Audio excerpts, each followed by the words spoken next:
नमस्कार दोस्तों, स्वागत है आपका अनअचीवेबल यूट्यूब चैनल पर। मैं हूं आनंद। आज की इस वीडियो में हम जानेंगे कि बैंकिंग एग्ज़ाम का प्रिपरेशन कैसे करते हैं, और ये वीडियो बिगिनर के लिए है। और इसके बाद मैं लाऊंगा जो कि मिड टाइप में है, एक तरह से जिनका प्रीलिम्स निकल जा रहा है और जिसको मेंस में दिक्कत होती है उनके लिए वीडियो आएगी। फिर उसके बाद जिनका इंटरव्यू में कुछ मार्क्स है या फिर मेंस कुछ मार्क्स से रुक जाते हैं उनके लिए फिर मैं अलग से वीडियो बना दूंगा। तो ये है बिगिनर के लिए, जिनको कि जस्ट वो एग्ज़ाम का तैयारी करना चाहते हैं, या फिर यदि वो एग्ज़ाम की तैयारी कर भी रहे हैं या फिर कई गलतियां कर रहे हैं तो वो भी इस वीडियो को देख सकते हैं। बहुत फ़ायदेमंद रहेगी उनके लिए। एक स्ट्रेटजी टाइप का ये वीडियो है, किस तरह से पढ़ना है और क्या नहीं पढ़ना, क्या पढ़ना है और कैसे अच्छे से पढ़ाई करना है, किस वे में अच्छे से पढ़े जो कि मेरा एग्ज़ाम जल्दी से कम समय में एग्ज़ाम मेरा क्वालिफाई हो जाए। तो चलिए शुरू करते हैं। सबसे पहली बात होती है इंग्लिश की। इंग्लिश में बैंकिंग एग्जाम के पैटर्न को आपको समझना पड़ेगा कि बैंक एग्जाम में सबसे पहले जैसे कि 30 क्वेश्चंस होते हैं और उसको हमको 20 मिनट्स में सॉल्व करने होते हैं। प्रीलिम्स की बात कर रहा हूँ मैं अभी। तो जैसे 30 क्वेश्चन होते हैं तो उसमें मान लीजिए कि सपोज दैट आपका ग्रामर पोर्शन अच्छा नहीं है, आपको ग्रामर में अच्छे पकड़ नहीं है, फिर भी आप बैंक एग्जाम अच्छे से निकाल सकते हैं, क्योंकि बैंक एग्जाम जो होता है वो आपका रीडिंग बेस्ड होते हैं। यदि आपका रीडिंग बहुत अच्छी है तो आपका पेपर बहुत ईजी वे में निकल जाती है। और यदि आपका रीडिंग अच्छा नहीं है, यदि आप रीडिंग में कमज़ोर हैं या फिर रीडिंग आपको समझ में नहीं आती अच्छे से, या फिर आपको इंग्लिश समझ में नहीं आती, तो आपको थोड़ा पढ़ाई करना पड़ेगा अच्छे से। और कैसे करना सब मैं बताने जा रहा हूँ इस वीडियो में। तो सुबह सबसे पहले सुबह में सबसे पहले या कभी भी दिन में जब भी आप फ्री हो जाते हैं, मैं तो ये सजेस्ट करूँगा कि आप सबसे पहले सुबह में आप यदि जीके पढ़ते हैं तो जीके पढ़ने के बाद या फिर आप कभी भी कोई भी टाइम जो आपको सबसे अच्छा लगे टाइम, उसमें आप सबसे पहले इंग्लिश का न्यूज़पेपर आता है या फिर कोई भी आर्टिकल आता है, आप उसको पढ़े अच्छे समझे एक एक करके।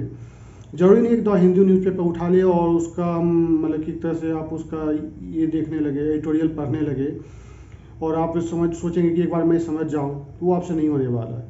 यदि आपको द हिंदू का एडिटोरियल समझ में नहीं आता है तो द इंडियन एक्सप्रेस भी का भी आप एडिटोरियल पढ़ने की कोशिश कर सकते हैं, क्योंकि उसमें बहुत द हिंदू के मुकाबले उसमें जो वर्ड होते हैं इंग्लिश के बहुत मतलब कि ज़्यादा टफ नहीं होते, बहुत मॉडरेट टाइप के होते हैं, या फिर इजी वर्ड भी यूज होते हैं उसमें, वो आपको इजीली समझ में आ सकते हैं। और मान लीजिए तो ये आपको वो भी समझ में नहीं आते तो आप कोई भी यूट्यूब चैनल पर कोई भी आप एडिटोरियल का शो देख सकते हैं, जिससे कि आपको मतलब कि एक तरह से वही एडिटोरियल को समझने में आसानी होगी। सपोज दैट मान लीजिए आप कोई शो देखते हैं तो उसमें क्या करें कि वीडियो को सबसे पहले आप देखें कि जो भी मान लीजिए सर या मैम जो भी बता रहे हैं उसमें उस वीडियो में, तो उस वीडियो पर आप देखें। और फिर मान लीजिए कहीं पे एडिटोरियल के बारे में उसका मीनिंग बताने जा रहे हैं तो सबसे पहले उस वीडियो को वहाँ पे पॉज कर लें आप। सबसे पहले उस लाइन को पढ़ें, सेंटेंस को पढ़ें, और उसमें अपना एक तरह से आपके माइंड में ये एक विचार आना चाहिए कि हाँ इसका मीनिंग ये हो सकता है। ठीक है, यदि आप ऐसे करके एक अपने से एक उसका मीनिंग समझने की कोशिश करते हैं, उस लाइन का या फिर कुछ पैराग्राफ का समझने की कोशिश करते हैं मान लीजिए, तो इससे क्या होता है कि आपके माइंड को एक तरह से वर्क करना पड़ता है और आपको माइंड ट्राई करेगी इसको समझने की। ठीक है, जितना भी आप समझ पाए, 5% समझे, 10% समझे, या 50% समझे, या फिर 90% समझे, या 80% समझे, जो भी आप परसेंटेज में समझ रहे मान लीजिए उस पैराग्राफ का मीनिंग, उसको आप अपने मन में एक इस तरह सोचिए कि हाँ मैं इसका मीनिंग ये होगा, अप्रोक्सीमेटली ये हो रहा है। फिर क्या करें, आप उस वीडियो को प्ले करें, फिर देखिए कि सर या मैम उसमें जो बता रहे हैं, क्या आपका जो ये है थॉट जो है, जो आप उस पैराग्राफ के बारे में पढ़े या समझे, क्या वो दोनों मैच कर रहे हैं या फिर कहाँ पे आप गलत समझे। ये चीज़ आपको उससे पकड़ में आ जाए कि आप कितने सही थे इस पैराग्राफ के बारे में और कहाँ आप गलत थे। ये हो गया एक तरीका जिससे कि आप एडिटोरियल पढ़ के या फिर एडिटोरियल समझ के या क्लासेस देख के, एडिटोरियल क्लास देख के आप जल्दी इंप्रूव कर सकते हैं। रही बात उसके बाद कि उस एडिटोरियल को जैसे आप पढ़ लिए, मान क्लास देख लिए, फिर से क्या करें, उस एडिटोरियल को अच्छे से PDF उसके मिल जाते हैं तो उसको PDF को अच्छे से पढ़ें, कि लैपटॉप पे निकाल के, मोबाइल पे निकाल के उसको अच्छे से पढ़ें, लाइन बाय लाइन समझे। और इससे क्या होता है कि आपका रीडिंग हैबिट बहुत अच्छा होता है। उसके बाद आप हो सके तो आप जैसे कि फिलर्स जो होते हैं उसको आप बनाने की कोशिश करें, इजी वाले उठा लें। जरूरी नहीं है कि पूरा पूरा का टफ आप उठाएं, नहीं, इजी से ही स्टार्ट करें और उसको बनाने की कोशिश करें। ठीक है, यदि आप इतना ही बिगिनिंग में आप स्टार्ट करते हैं, इतना ही आप करते हैं डेली डेली, और तो आपका इंग्लिश एक तरह से धीरे धीरे करके इम्प्रूव। अब रही बात पैराजम्बल की भी, जैसे पैराजम्बल से 5 नंबर के आपके पूछे जाते हैं एग्जाम में, इंग्लिश एग्जाम में, तो पैराजम्बल जो होते हैं उसको कैसे करना है। तो पैराजम्बल्स का कुछ बेसिक रूल्स होते हैं, ठीक है। तो उसका कोई भी क्लास, कोई भी सर या कोई मैम का आप क्लास देख लें जो कि अच्छे पढ़ाते हैं यूट्यूब पे, उनका आप देख लें और उनमें उसका रूल्स एंड रेगुलेशन थोड़ा सा माइंड में रखें कि मोटा मोटी एक तरह से कि हाँ ये रूल्स होता है, पहले सेंटेंस को कैसे कनेक्ट किया जाता है, कोई सेंटेंस को कैसे लास्ट में लिखते हैं, किसको पहले रखते हैं, ये सब का रूल्स होते हैं कुछ, ठीक है। यदि आप इसको थोड़ा समझ लेंगे और धीरे धीरे करके इजी वाले यदि आप प्रैक्टिस करेंगे धीरे धीरे करके डेली थोड़ा बहुत के, ज़्यादा नहीं, 5 ही मतलब कि क्वेश्चन प्रैक्टिस करेंगे, मान लीजिए ईजी वाले, मान लीजिए कि 5 लाइन का है तो 5 क्वेश्चन ही प्रैक्टिस कर लिए डेली या 2 क्वेश्चन प्रैक्टिस करिए, लेकिन हाँ समझ के करें आप। जरूरी नहीं है कि आप एक दिन में 10 क्वेश्चन इंग्लिश के बना लिए और कुछ समझे ही नहीं अच्छे से, वो जरूरी नहीं है।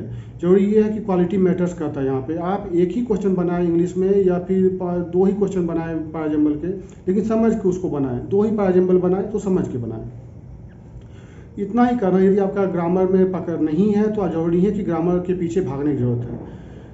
ग्रामर को भूल जाइए, बिना ग्रामर पढ़े भी बैंक का एग्ज़ाम आप निकाल सकते हैं, इसमें कोई परेशानी की बात नहीं, क्योंकि बैंक एग्ज़ाम में ग्रामर पोर्शन बहुत ही कम पूछते हैं, उसको आप स्किप भी कर सकते हैं और स्किप करने के बाद भी आपके इंग्लिश में बहुत अच्छे मार्क्स आप गेन कर सकते हैं, जो कि आपका एग्ज़ाम क्वालिफाई करने के लिए मोर देन सफिशिएंट होता है।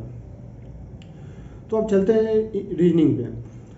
तो रीजनिंग में क्या करना पड़ता है, जैसे कि 20 मिनट्स में 35 क्वेश्चन सॉल्व करने पड़ते हैं। तो इसमें सबसे पहली बात यह है कि आप बिगिनर हैं तो आपको क्या करना है, सबसे पहले आपको हर एक टॉपिक को, एवरी टॉपिक को, मान लीजिए जितने भी टॉपिक है उसको बेसिक से स्टार्ट कीजिए, एक एक टॉपिक को कंप्लीट कीजिए।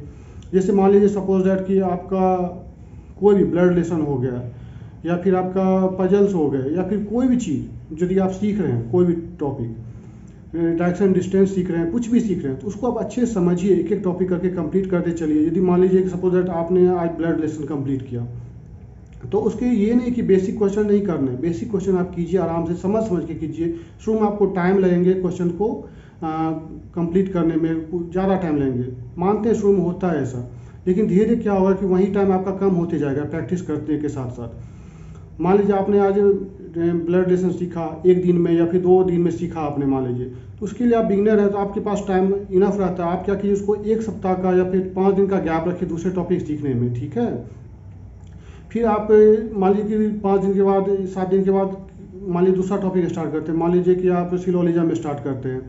तो सिलोजिज्म के जितने भी मतलब कि रूल्स एंड रेगुलेशंस है उसको आपको याद रखने पड़ते हैं कि हाँ कैसे होता है क्या नहीं होता। जब आप प्रैक्टिस करते जाएंगे, शुरू में तो आपको याद रखने चाहिए, और फिर जैसे आप प्रैक्टिस करते जाएंगे आपके माइंड में वो सेट हो जाते हैं कि ये रूल्स होते हैं, ये यहाँ पे फॉलो होगा, ये रूल्स यहाँ पर लगेगा, इस टाइप के वो आपके माइंड में प्रैक्टिस से ही आ जाते हैं सब कुछ।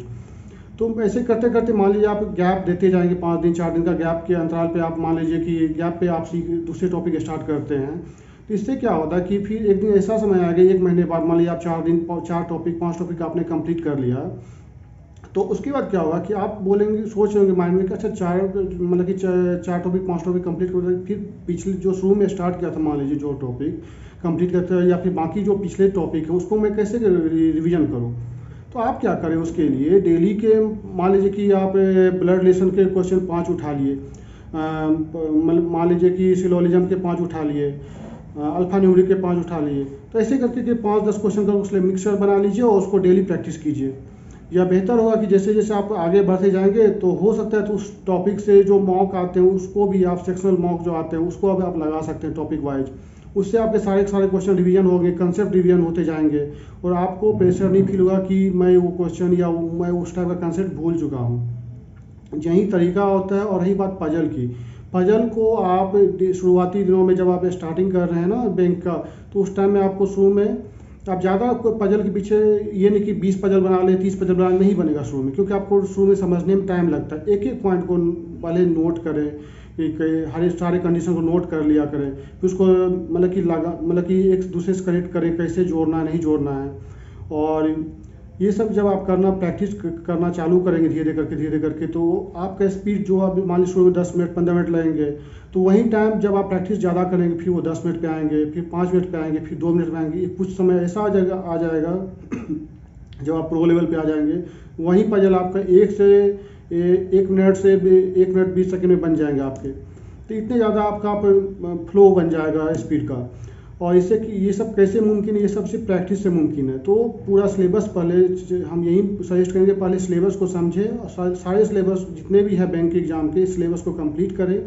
यदि आप सोचेंगे कि हाँ मैं कुछ सिलेक्टेड टॉपिक को पढ़ लूँ और एग्जाम में निकल जाए, निकल तो जाएगी प्रीलिम्स आपको, लेकिन मेंस में आपको दिक्कत हो जाएंगी। उससे मेंस में आपको दिक्कत होंगे, आप मेंस क्वालिफाई नहीं कर पाएंगे अच्छे से, क्योंकि मेंस में कंसेप्ट देखते हैं ना कि आपका उसमें स्पीड चाहिए होता। मैं उसके लिए अलग वीडियो बनाऊंगा मेंस के स्ट्रेटजी के लिए, लेकिन ये प्रीलिम्स के लिए है।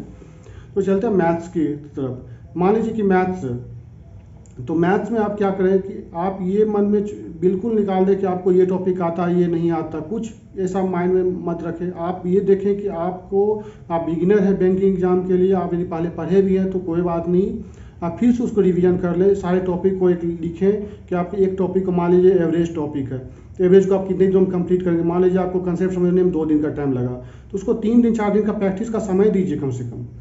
फिर उसके बाद दूसरा टॉपिक उठाइए प्रॉफिट लॉस, फिर उसका 4-5 दिन का समय दीजिए, 1 सप्ताह का समय दीजिए, अपने अकॉर्डिंग आप उसको एक बना लीजिए रूटीन कि हमको 4-5 दिन में इसको कंप्लीट कर लेंगे, इसके अधिक से अधिक क्वेश्चन सॉल्व करेंगे। फिर आप ऐसे कर करके आगे बढ़ते चलिए। जब आपके सारे अर्थमेटिक के टॉपिक कवर हो जाएंगे, जैसे कि profit loss, percentage, miscellaneous topic जो भी है, ये सब परसेंटेज, प्रॉफिट लॉस, वो time and work, boat and stream, time and work, ये सब जितने भी टॉपिक हैं, मेंसुरेशन हो गए, जितने भी टॉपिक, इसको सबको एक बार कवर कर लीजिए, समझ लीजिए सारे कंसेप्ट। समझने के बाद क्या होगा, आपको ये मन में डर नहीं रहेगा कि अच्छा ये टॉपिक पूछेगा तो हमसे नहीं बनेगा, और ये टॉपिक पे क्या होगा नहीं होगा। लोग प्रोबेबिलिटी छोड़ देते हैं, परमुटेशन कॉम्बिनेशन छोड़ देते हैं, बोलते हैं बैंक में आते नहीं है। लेकिन नहीं, कहीं कहीं ऐसा समय आता है इसमें, आजकल के मेंस के टाइम में, या कभी भी प्रीलिम्स में ही पूछते हैं क्वेश्चन, इसमें 1 या 2 नंबर के आ ही जाते हैं। लेकिन मेंस में आजकल क्या करते हैं कि मेंस में इसको कंबाइन करके देते हैं कोई दूसरे टॉपिक से, तो उस टाइम में आपको यदि नहीं आएगा तो आप तो गए काम से, उस टाइम में आप नंबर नहीं उठा पाएंगे और आपका सिलेक्शन नहीं हो पाएगा, 1 नंबर से या 2 नंबर से छूट जाते हैं। इसलिए सभी टॉपिक को वैल्यू दें। जैसे ही आप टॉपिक मान लीजिए कि सीखते जाएंगे और सारे टॉपिक कंप्लीट कवर कर लें, तो जो टॉपिक आपने सीखते जा रहे हैं उसका भी उसको टॉपिक से रिलेटेड DI जो होता है उसको सॉल्व करने की कोशिश करें धीरे धीरे करके। ज़्यादा टफ क्वेश्चन जाने की जरूरत नहीं है। बिगिनर में आप बिगिनिंग में आप इजी क्वेश्चन सॉल्व करें, ज़्यादा टफ क्वेश्चन पे ध्यान ना दें, क्योंकि उससे आप डिमोटिवेट हो सकते हैं और आपसे क्वेश्चन नहीं बनेगा, और आप प्रिपरेशन जो कर रहे हैं उसमें आपको लगेगा कि यार क्या कर रहे हैं यहाँ पे, मेरा तो एग्जाम निकलने से मेरा एग्जाम निकलेगा ही नहीं कभी भी, ऐसे ऐसे थॉट आते हैं आपके मन में, आएंगे उस टाइम में। लेकिन उससे अच्छा ये है कि आप थोड़ा थोड़ा स्टेप आगे बढ़ाएं, लेकिन हाँ आपको प्रैक्टिस करनी पड़ेगी। मैथ में क्वेश्चंस के बहुत सारे क्वेश्चंस के प्रैक्टिस करने पड़ते हैं। यदि आप बेसिक जैसे ही क्लियर करते जाएंगे, बेसिक मेथड ही अप्लाई करें हर जगह। यदि आप फॉर्मूला पे बेस्ड बनाने चलेंगे तो आप फंस जाएंगे, मेंस आपसे नहीं निकलेगा। इसलिए हमेशा ट्राई करें कि बेसिक ही मतलब कि आप क्लियर करें, बेसिक मेथड से ही आप क्वेश्चन को सॉल्व करें। तो जस्ट इसमें भी वही करना जैसे रीजनिंग में मैंने आपको बताया था कि मैथ्स में भी आपको तो कम से कम, जैसे कि अब महीना भर हो गया मान लीजिए तैयारी करते करते, आपका 4-5 टॉपिक कवर हो गया आपके, तो कैसे प्रैक्टिस करना। तो हर एक टॉपिक से 5 से 7 क्वेश्चन या 10 क्वेश्चन आप उठाइए, उसको बनाइए डेली बेसिस पे। उससे क्या होगा, पुराने टॉपिक के जो क्वेश्चन उसको नहीं भूल पाएंगे, ठीक है। इससे क्या होगा, आपको एक डेली प्रैक्टिस भी हो जाएंगे और अच्छे क्वेश्चन आप बना पाएंगे डेली।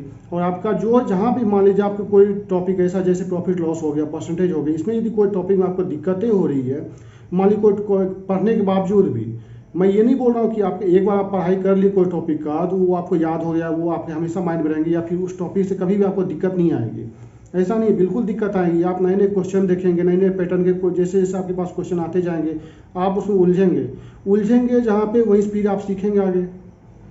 तो उलझना भी जरूरी है क्वेश्चन से, कि यदि आप नए नए टाइप के क्वेश्चन बनाएंगे, धीरे धीरे प्रैक्टिस करते जाएंगे, कंसेप्ट सीखते जाएंगे, तो आपका कॉन्फिडेंस लेवल आगे बढ़ते जाएगा और आप बहुत अच्छे परफॉर्म करेंगे आगे चल के। और जब भी आप क्वेश्चन बनाएं मैथ्स का, पूरा शांत दिमाग से बनाएं, ये नहीं कि हड़बड़ा गए पूरा, ऐसा नहीं करना है। यदि आप इतना अच्छा से बेसिक को पकड़ के रखेंगे, बेसिक कंसेप्ट को, आपका बहुत काम आएगा आगे चल के। मैं स्पेशली बार बार बोल रहा हूँ कि बेसिक कंसेप्ट इसलिए काम आते हैं क्योंकि मेंस क्वालिफाई करने के लिए आपको बहुत ज़रूरी है। यदि आप ये चीज़ कर लेंगे तो आपका बैंक एग्ज़ाम बहुत अच्छे तरीके से निकल जाएंगे। और ये है बिगिनर के लिए, कम से कम आपको ये इस टाइप से प्रैक्टिस कम से कम 4 से 5 महीने आपको करना पड़ेगा अच्छे तरीके से। यदि आप बैंक में चाहते हैं कि एक बैंक एग्ज़ाम अच्छे से निकालने के लिए कि आपका एक बार में या 2 बार में आपका बैंक एग्जाम निकल जाए, आपको मेंस में ज़्यादा दिक्कत ना हो समझने में। जैसे डीआई होते हैं मेंस लेवल के, तो उसमें क्या होता है कि डीपली कंसेप्ट पूछते हैं, डीपली कंसेप्ट वाले क्वेश्चन पूछते हैं डीआई के। तो उसमें ये सब जो आप प्रैक्टिस करेंगे ना ज़्यादा से ज़्यादा, तो वो आपको वहाँ पे समझ में आएंगे कि हाँ मैंने ये जो प्रैक्टिस किया था प्रीलिम्स के दौरान, तो वो आपका काम आएगा वहाँ पे समझने में। क्वेश्चन इजीली आप कैच कर पाएंगे, अच्छा ये बोल रहा है, एक एक लाइन को समझ के आप अच्छे से उस क्वेश्चन को तोड़ तोड़ के सॉल्व कर पाएंगे। तो ये फ़ायदा होते हैं बेसिक कंसेप्ट से। कोई भी चाहे रीजनिंग का हो, मैथ्स का हो या कोई भी चीज़ हो, उसको बेसिक को पकड़ के आप रहेंगे तो आपको हमेशा क्वेश्चन सॉल्व हो जाएंगे और आपको क्वेश्चन अच्छे से समझ में आएंगे। रही बात जीके की जैसे अफेयर्स क्लाउड हो जाते हैं, तो अफेयर्स क्लाउड भी आप डेली अपडेट के लिए ले सकते हैं, बस इतना भी कंप्रेसिव नहीं पढ़ना है कि आपको वो समझ में नहीं आ पाए। जैसे गौरव सर का आता है स्टडी IQ पे, तो वो वीडियो भी आप देख सकते हैं। ये दो यदि आप यूज कर लिए, यदि आप सोर्स यूज करते हैं, तो आपको एक तरह से बताऊं तो आप जीके में बहुत अच्छा इंप्रूवमेंट कर सकते हैं, बहुत अच्छा स्कोर आप ला सकते हैं जीके में। लेकिन हाँ, रिवीजन बहुत ज़रूरी होता है। रिवीजन जितना आप ज़्यादा करेंगे, आपका कंसेप्ट जितना और अच्छा मजबूत होगा जीके के लिए भी। जैसे बैंकिंग का कंसेप्ट होता है, बहुत सारे बैंकिंग अफेयर्स होते हैं जो कि छोटे छोटे टर्म होते हैं, वो आपको वीडियो में एक्सप्लेन कर देते हैं, तो वो भी आप देख सकते हैं उसके थ्रू। तो ये सब सारे स्ट्रेटजी होते हैं इसको पढ़ने के, और मैं वीडियो बनाते रहूँगा, तो आप हमारे वीडियो को देखते रहें। Till then, bye bye, thank you, have a nice day.